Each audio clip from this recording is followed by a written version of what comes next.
Good morning, everyone. This is Mighty Stream. I am brought to you by Hope Through Navigation, and this is our Hood Recovery Services. You can reach me at recoveryofhope21@gmail.com. I hope that you're having a beautiful morning. Today is June the 10th, and I am going to do your Just for Today in a meditation. So let's go ahead and get into that screen. All right, here it is. When June 10th, changing motives. When we finally get our own selfish motives out of the way, we begin to find a peace that we never imagined possible. I like that, but I want to reread that. When we finally get our selfish motives out of the way, we begin to find a peace that we never imagined possible, taken from the basic text, page 45. As we examine our beliefs, our actions, and our motives in recovery, we'll find that sometimes we do things for the wrong reasons. In our early recovery, we may have spent a great deal of money and time on people, wanting only for them to like us. Later on, we may find that we still spend money on people, but our motives have changed. We do it because we like them.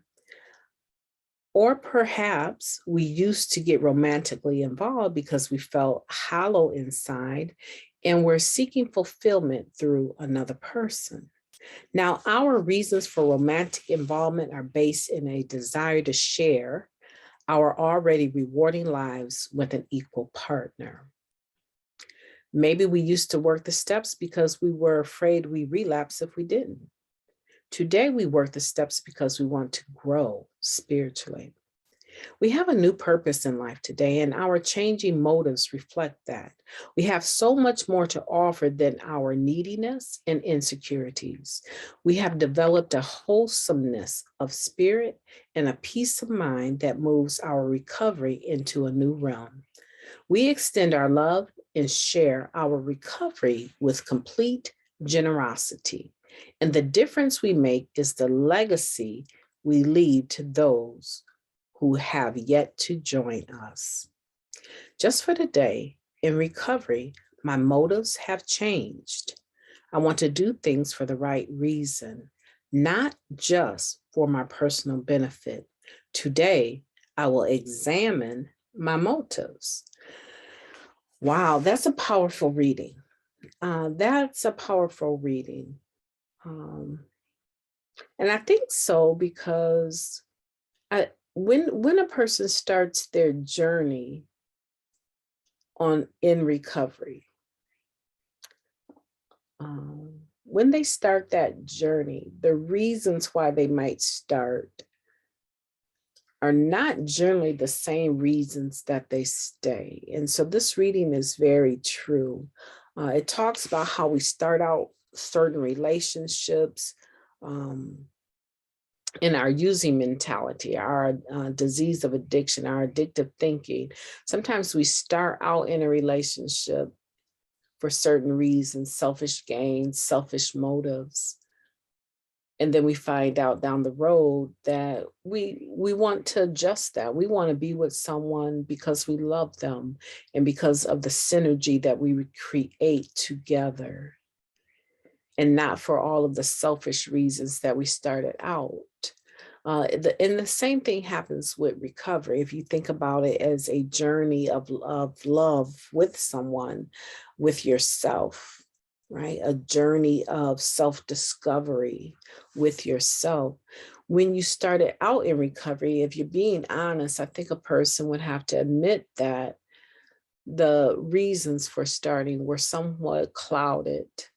And when I say selfish motives, it might not have been, oh, I need to get clean so that I can, prosper, get material things. Now, I'm not talking about selfish in that sense, but our reasons might have been more directed towards the benefits we would gain with other people. Like, for instance, if you were having problems raising your children because of it, probably with the disease of addiction using, one of the benefits of getting clean is now that you can have visitations with your kids, or that you would just be able to have an opportunity to raise them as your own if they've been taken away from you. So it might have been more family centered, right? Our reasons would have been so that we can quell the disease of shame and embarrassment of not being the best parents that we could have been. So in that sense, that's selfish, right? In a sense, that is selfish, but ultimately the motive was also to benefit, your family, your children. So in that sense, sometimes I don't think it's always selfish, but I do think that a lot of times we're forced to recover, we're forced to get clean or feel that way, because of the things that are at stake that we could lose if we don't. And so what we want, though, is to eventually see our motives change, the reasons why we stay in this love affair with our self-discovery and our recovery should generally progress towards, it's just a sense of wholeness and wellness that we are now living. Why would we ever go back to the uncertainty of living moment to moment in the dire straits of active addiction? Why would we ever go back to that?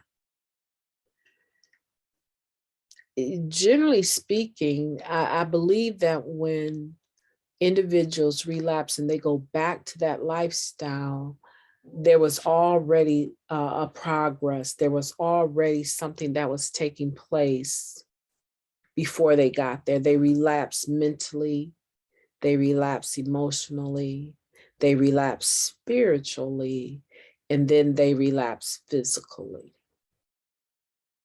right? And so it was already underway. It was already growing underneath the surface. And then when they decide to relapse, it was something that was already put in play. They had already justified why they should pick up.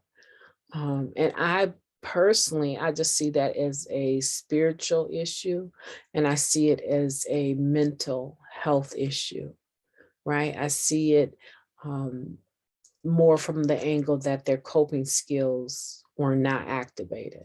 Because I truly believe if you can stay clean for a day, you can stay clean for another day. And it's just one day at a time, right? We're not asking for forever. We're just asking for you to put it down one day at a time. So from that angle, I just really enjoyed this particular Just for Today. And I want for you to figure out where you are at in your recovery.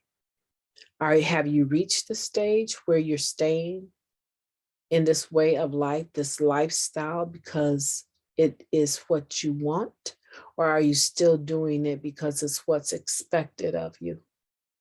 It's what you need to do in order to have thus and so, right? Well, obviously, if you have a home now, you have a business, you have vehicles, obviously those things would go away if you went back to, gradually they would go away if you went back to actively using, because you wouldn't be able to work eventually, right? And no one's going to put up with that, but that's not what I'm talking about. I'm talking about that core value. Has recovery become a part of your core value? That you just know this is better. This is the way you want to live for the rest of your life. And I hope so. I hope so. It is for me. I cannot imagine, I can't imagine anything that could possibly come my way that would throw me off to that degree. And I've seen a lot of things. I've seen a lot of things and taken a lot of losses.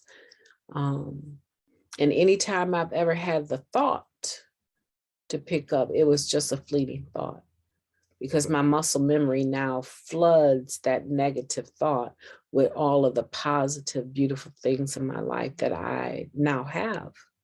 as a result, the beautiful relationships I now have as a result. So I want you to think in those terms. Shout out to my husband today. He came to the program in 95, and he is still in recovery. So he should, I believe he's at year 27. I'm not quite sure, but I believe this is his 27th year of recovery. And so I just want to put that shout out to him. It has been a beautiful journey walking this thing out with you. And so everyone have a beautiful day. I look forward to talking to you tomorrow. I got tons of work to do for school, but I am up to the task. So take care of yourselves, and I will talk to you tomorrow.